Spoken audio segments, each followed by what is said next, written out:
Hello, and welcome to the Coach Craft Podcast. I'm Alf Gracom. On this podcast, we explore the art of coaching youth sports through conversations with exceptional coaches. But this episode, and a number of others I'm recording, are a little bit different than previous conversations. This is more personal, and I'll explain why.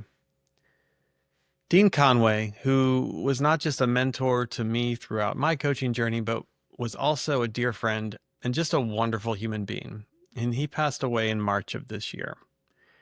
Dean's passing was a big loss to the coaching community here in Boston and in Massachusetts, and even more broadly. And I wanted to honor Dean and his legacy by capturing through conversations with some of the people that knew and worked with him, and the times they shared with him, and the influence he had on their lives and their journeys as coaches. Dean, as you'll hear in these conversations, was an exceptional coach and uniquely an exceptional coach of coaches. He had the gift of being able to convey knowledge, whether you were a coach or just starting out, or one with decades of experience. Regardless of who you were, you'd walk away from any conversation with Dean or any coach training session of his, not just smarter about coaching, but truly inspired and enthusiastic about getting out on the field with young players and making an impact in their lives. From the professional levels to the grassroots, Dean touched a lot of people, players, coaches, and others just involved in the sport.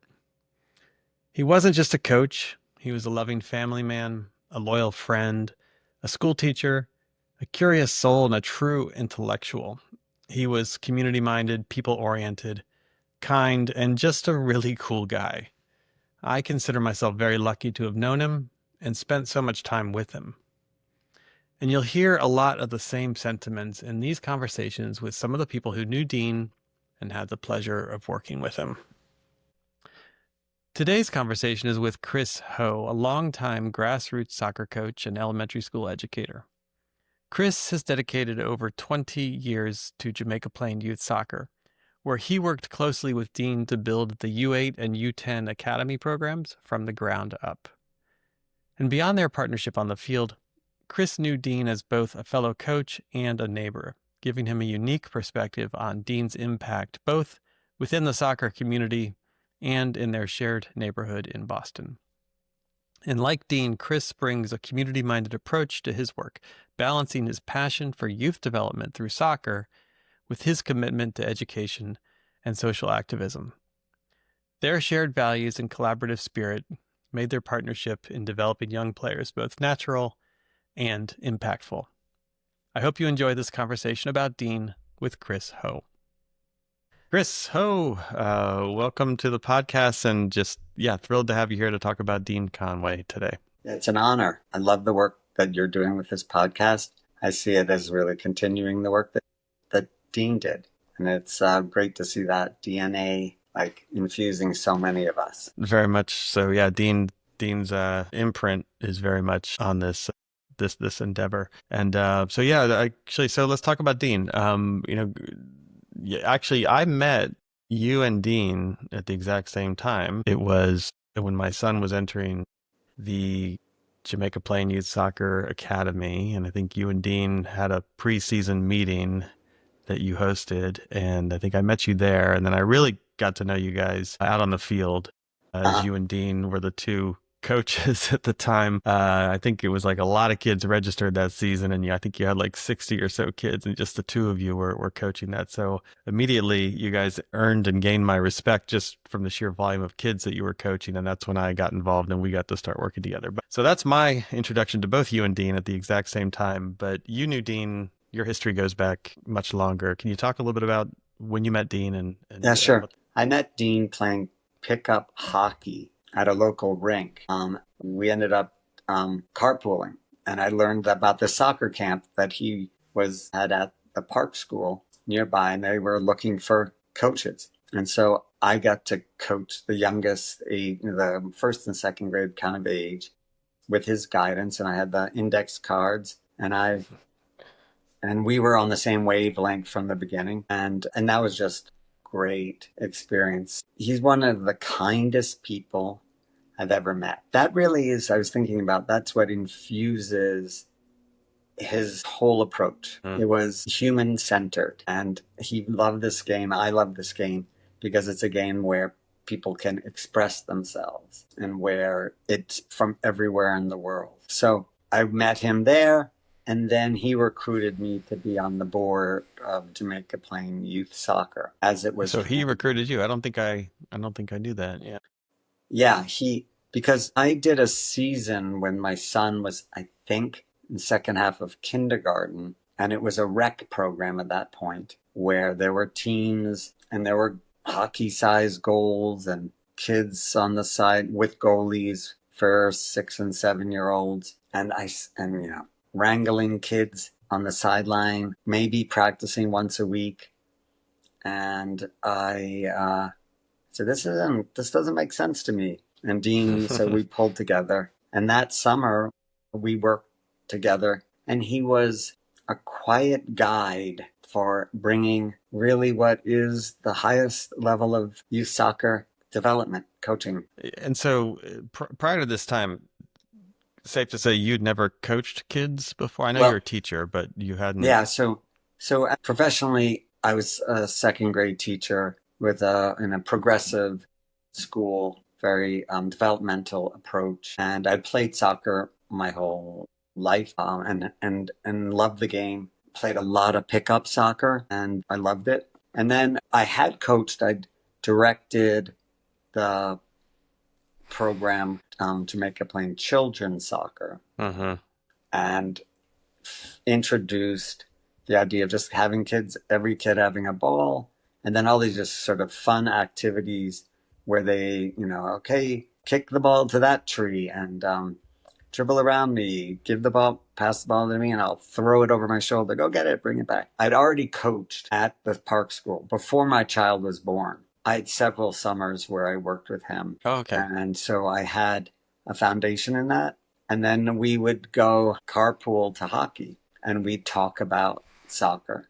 We talked about the world also. And so he had such a way of being that was about humanity. And so we talked about what is going on that was very troubling, and what was bringing people together. And that overlap was, that embrace of everyone. Yeah. You just said a moment ago, Dean was really, even though we were talking about sports, soccer specifically, and I know he was involved in other sports, squash and hockey and the like. But I think what you said, I 100% agree with, and that's been my experience with Dean as well, is like this very kind of human-centered orientation to sports. He was always looking at it through the lens of the experience that the kids were having, what's developmentally appropriate, and he was just always a human being first and a coach second, or they were both part of the same person. Yeah, and I went to they brought the goalie coach for Ajax and the Dutch national team to do a weekend seminar where it was all done Socratic method, which made sense to me. And it was always about, you should always cherish these children. They're children. That's the first thing. They're children. And the soccer is a perfect game because all you need is a ball. You can do things with a ball before you can do things with your hands. And with repetition, you develop these skills. And then when you get together with other children, you get to you're always challenged. You have these natural challenges when done right. It's also a game that's creative. It's not a game where you're following directions. So a child, when they get the ball and they get to run free, with other kids, it can be so joyful when adults stay out of the way. Yeah. So let me come to then, okay, so I'm going to tie this a little bit to my own narrative or story, but I met you and Dean at the same time, roughly 11 years ago now.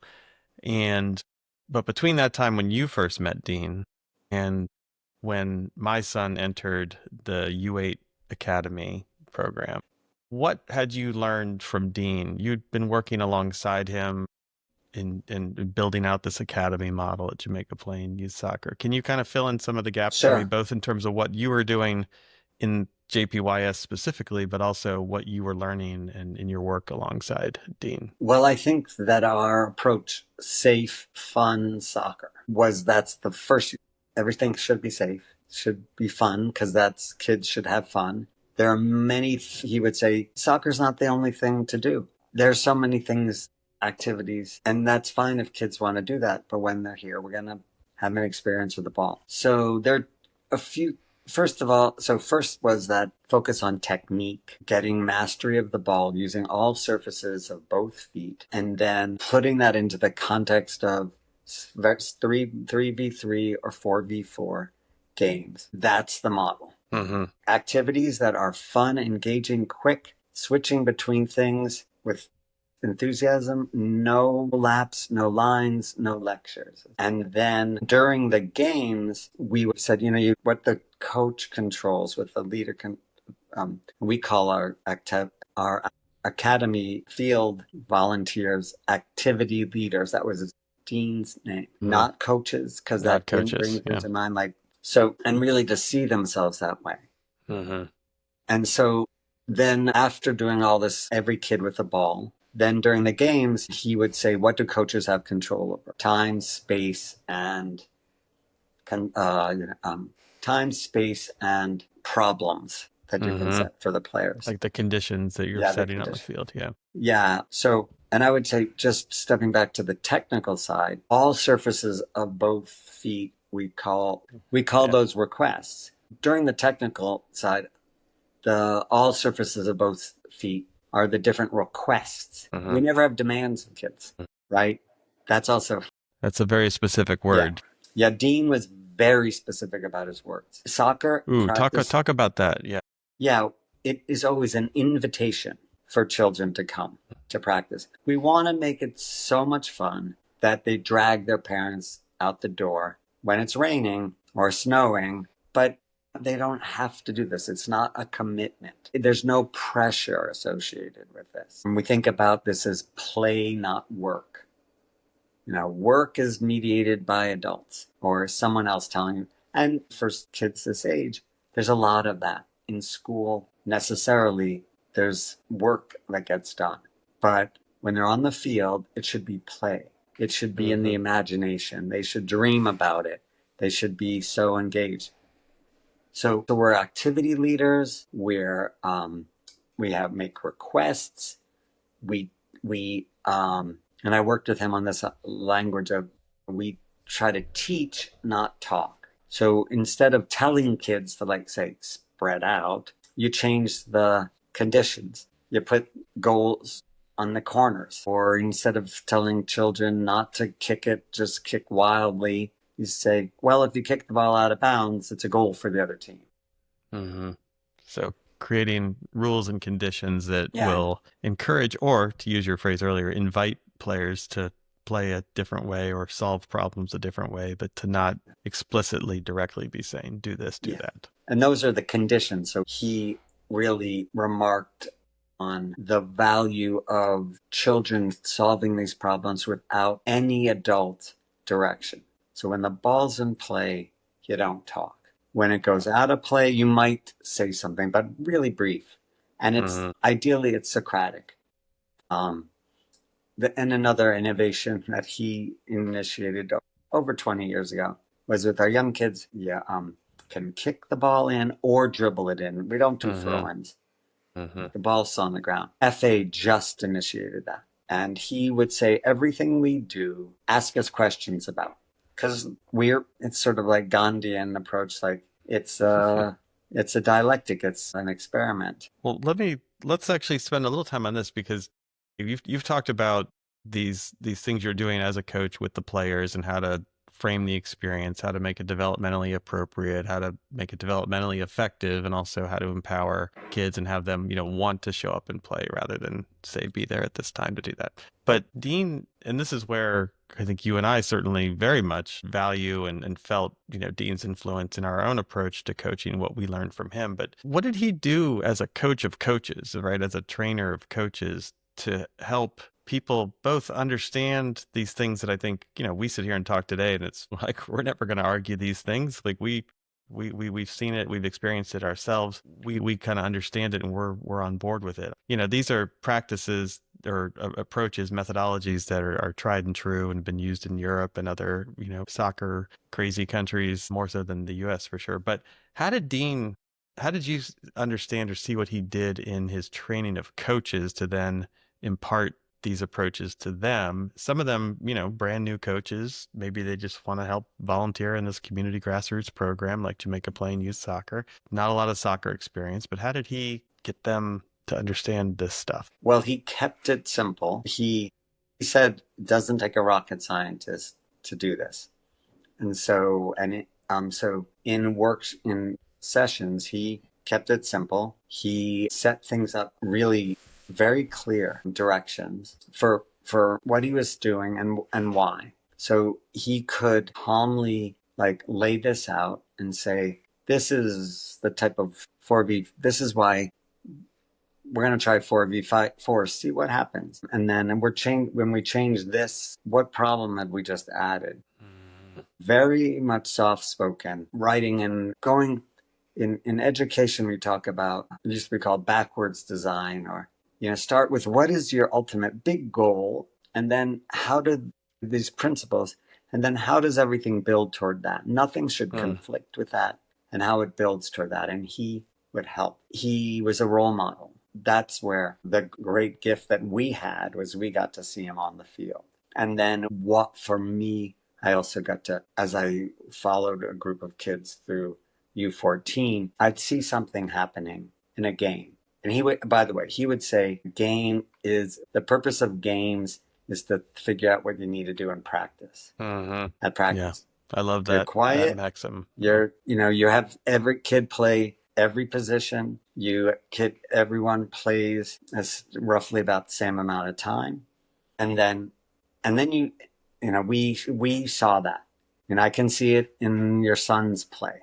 And I can see it in all of these children that even as early as second grade, they're starting to do these things, making these decisions. He also had a very clear methodology or practice for creating a session where kids didn't have to wait. Yes. In the point, like for instance, we will set up fields using one color cones outside, and then drop cones in the middle if we're do an activity called gates. We might have 3 fields next to each other, little fields, where at the second half of practice, they're going to be playing 3v3. We've dropped pennies at each end. We've got the balls out there. They play. And then, okay, it's time to get a water break. We got a water break and then come back. And by the way, sorry, let me step back. So we set up the fields, and we have different color cones and different shapes, often different shape cones. And then it's all about removing. Right. We're never waiting. We're never having kids say, okay, I gotta drop these cones down so that we're gonna do this thing. So it's all, we move through it. I think this is one of the first or most important things I learned from Dean was the importance of preparedness as a coach or an activity leader. And it starts before the practice begins. The field setup, just that alone, like, when, back in the day, like Dean was out on the field and he would be the first one out there. First of all, he'd show up, I think, about a half hour before practice starts, and he's already out there on the field dropping the cones. Yes. And, he taught me, like, instead of walking, like little things, right? Like, don't walk forward, drop the cones, look backwards so you can see what the previous cone is that you dropped so you can actually line it up. Dean would just drop these beautiful fields. And like, I don't mean to geek out about it, but it it looked like the runway at Logan Airport, how precise the cone dropping was. And to this day, I still do that. And it's so important. And not just, that, but then the idea of what you need, the moving parts during that, whatever it is, 75 minutes of practice you have, minimizing transition times, using water breaks to reconfigure the field, but it's all mapped out ahead of time. And it's all in the service of getting the kids, as much time on the ball as they can get. And like preparedness, like that. And he wasn't like necessarily like militant about it, but he was vigilant about it. And he would say how important it was. And he was so right about that. And yeah, I know you experienced that similarly.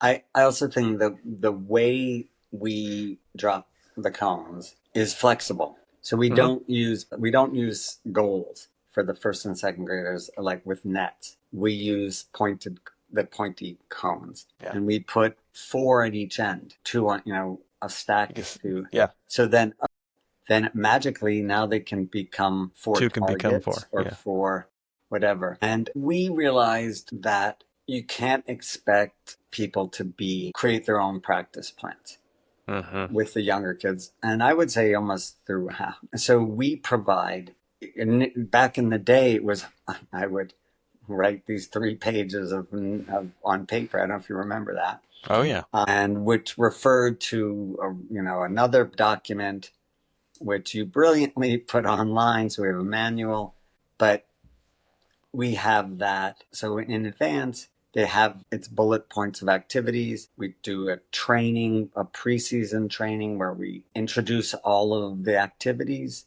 basically. And then, because you're going to repetition, yes.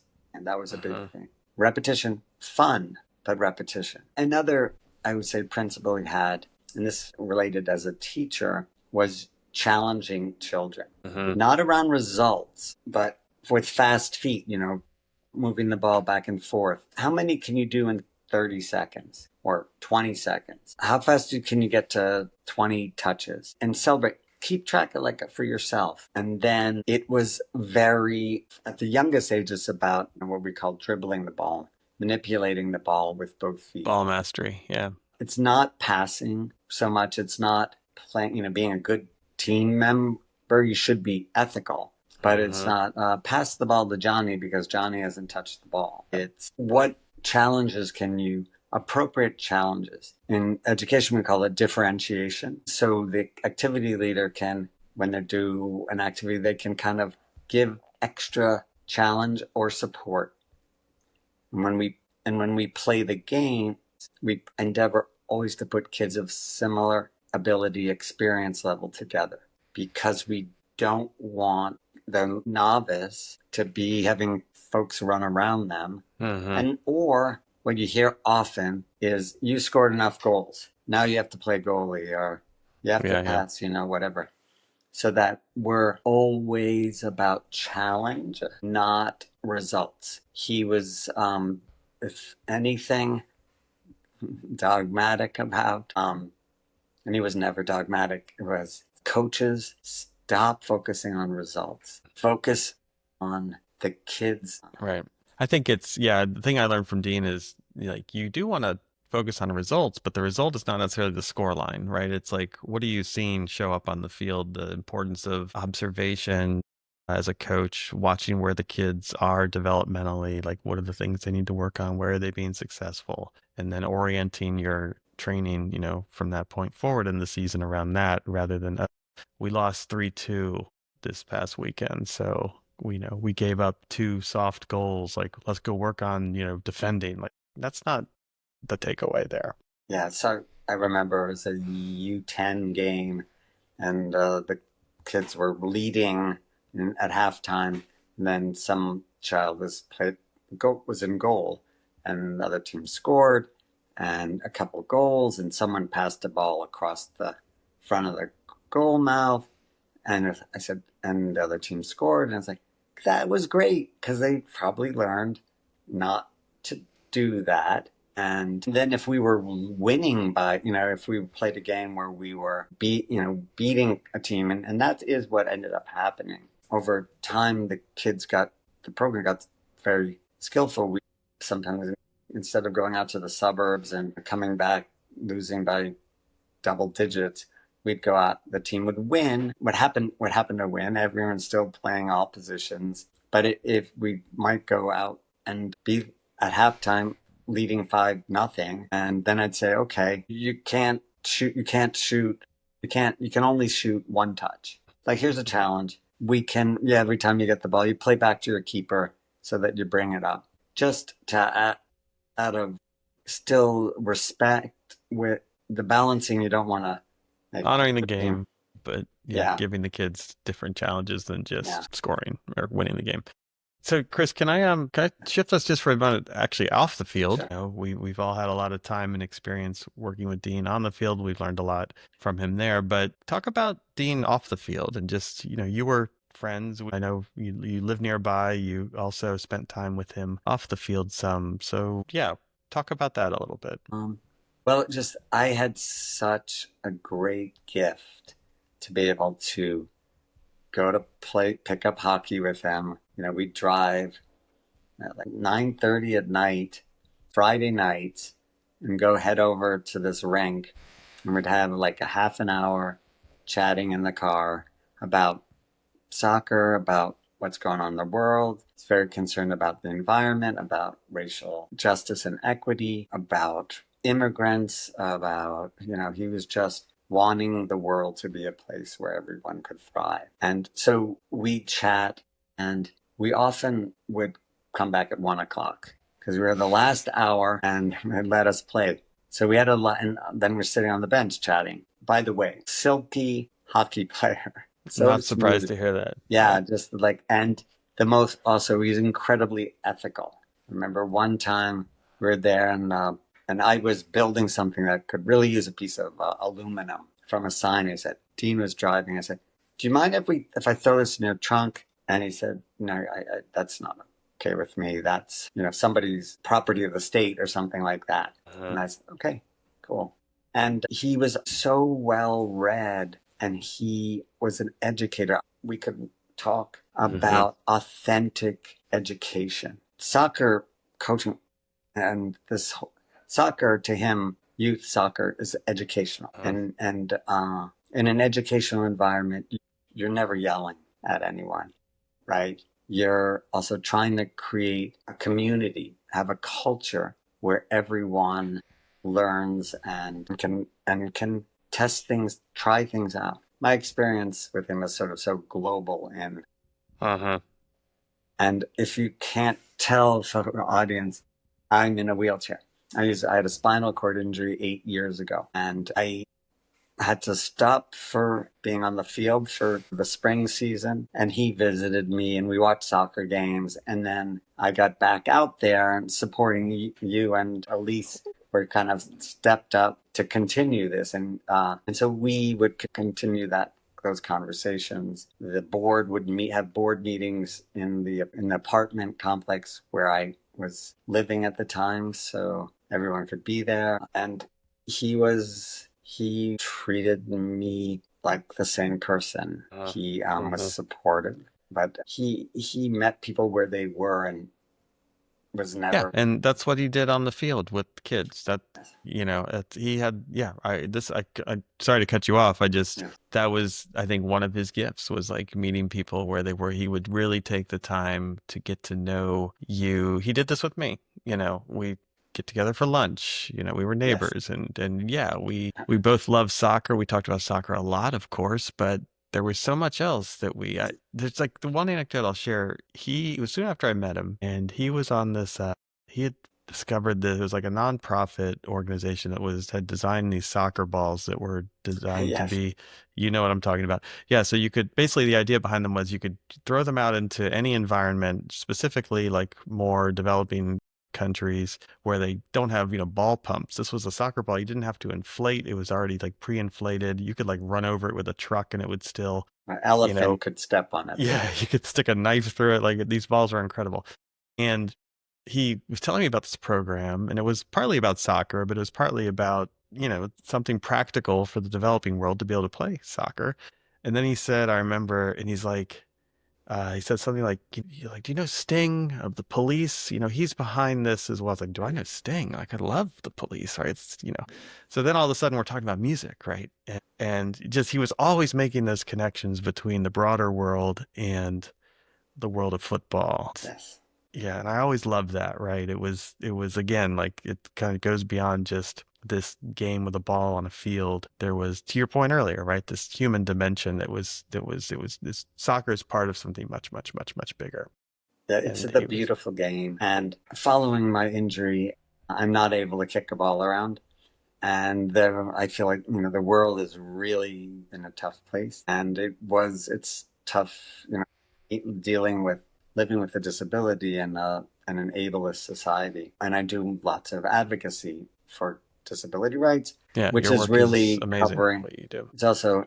it's about immigration, it's about racial justice and equity, it's about everything. And when I go to the soccer fields on Tuesday and Thursday nights and Saturday and Sunday, Saturday, Sunday when our kids are playing, it's the way the world should be. It's so beautiful. And I would say to Dean, you built this. This is this place where children from all backgrounds and parents from all backgrounds, and when I say all, it's virtually all backgrounds, the kids are playing and they develop relationships and they make all these connections with all different levels of education and employment, and they come together. Dean saw that as soccer as a way in. He went to Southern Africa with a program that was supporting indigenous soccer programs. And he went to Haiti, and he Went to wasn't Haiti, yeah. telling people this is how you do it, or disrespecting the soccer culture. He was building on it. And I Hmm. would one thing about that the one ball, I believe it's called the one ball, Yeah. was they say one of the send this out to all our coaches and families. Donating a soccer ball to another land. First of all, soccer balls will generally pop. Like a standard ball will pop very quickly. It might also take away from soccer balls that are made locally. He loved the research, UEFA's research. What UEFA had showed by looking closely at the best soccer players was they played with balls they made by hand, Hmm. because they're all different sizes and shapes, and you develop that nervous system, that touch. He loved talking about that, looking at different sports, tennis, skiing. What is it?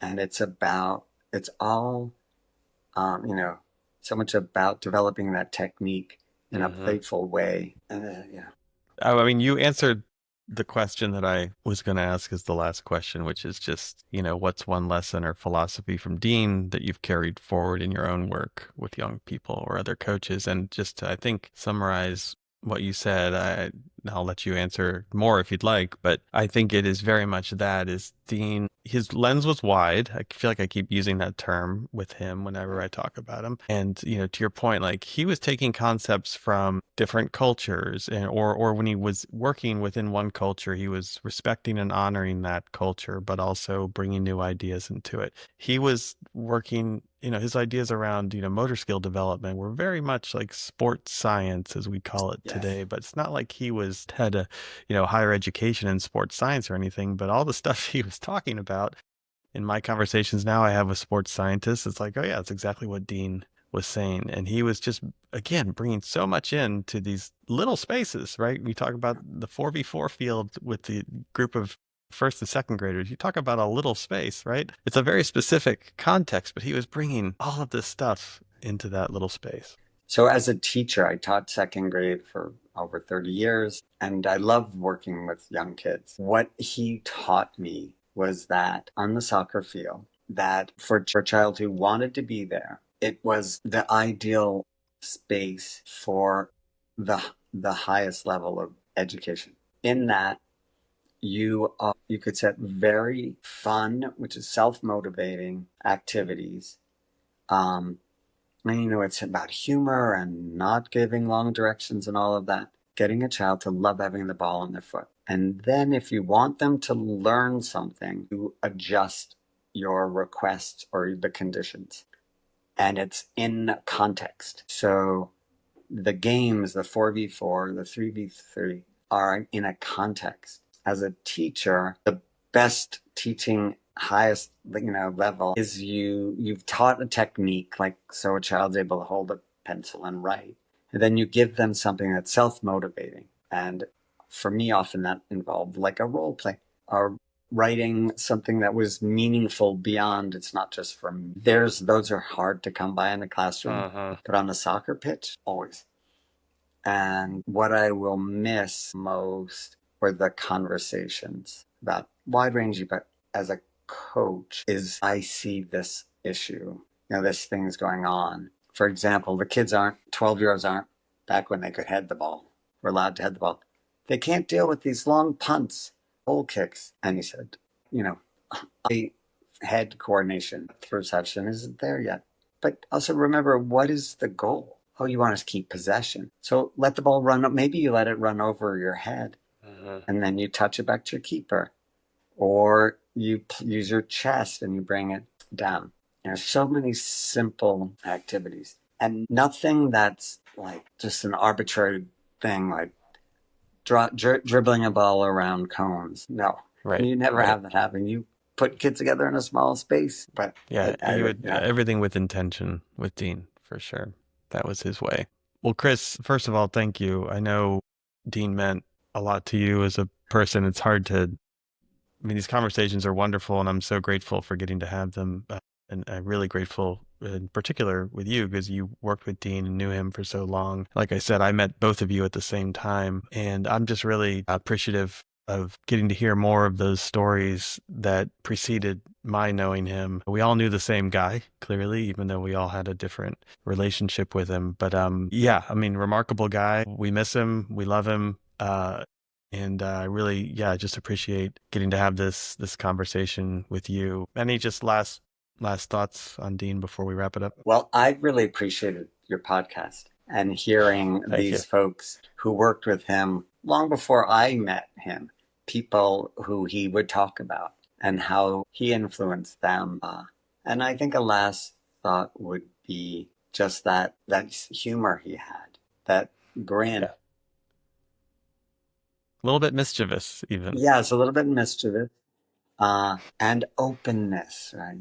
But I think he always met me where I was. After my injury, he always would ask, how's your son doing? How's your family? Anecdote is we would watch games together and his house was you could walk from your house to his house. Yeah. For me, I would often be, running late, climb over a fence because if I the shortest route.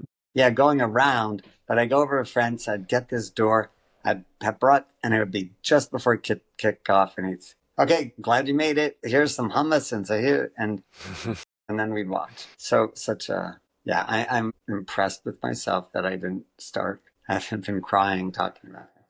There's still time if you. Yes, no, you can. Showed a friend of mine my comments at the Mass Youth Soccer, which I'll have to. Which were beautiful. A link to.